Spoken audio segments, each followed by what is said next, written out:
Yon, good morning mga master ko. Nandito na naman tayo sa Pagsikat Muson sa Pag-asa Street. Tignan natin yung ginagawa natin dito mga master ko. Let's go!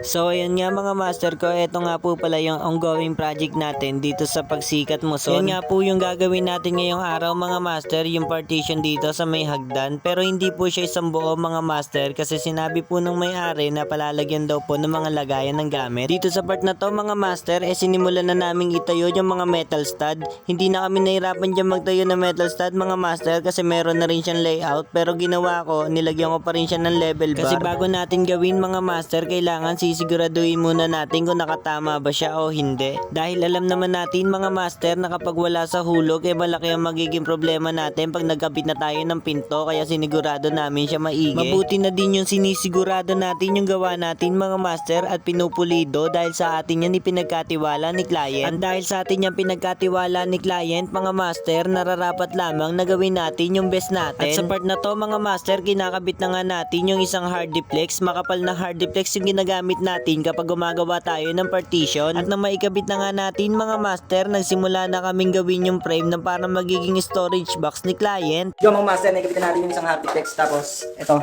Yung kalagay niya mga master, bababa siya. Kasi, ipaplat natin yan doon.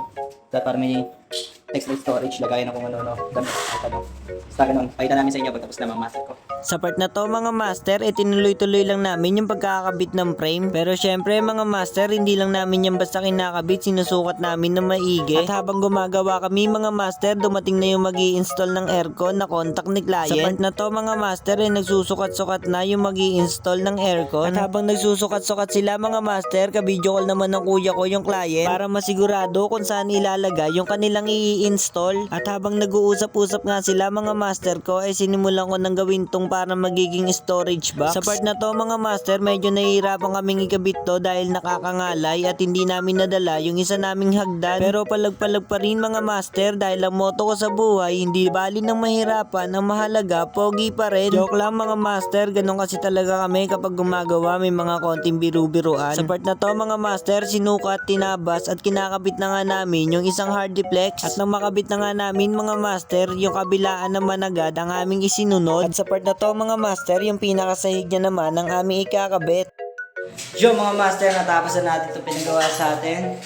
Ito, natapos na natin yung division dito. Tapos may ganito siya mga master, pwede paglagay ng damit o kahit anong gusto mong ilagay dyan mga master ko. Yan. Yan yung ano sa hagdan. Imbis na ipagento nila yung division dito, pinagawa nila ganito. Yan mga master ko. Pwede nila yung paglagay ng kung ano ng gamit. Pwede yan. So ito bukas mga master ang gagawin lang natin. Ganyan. Header.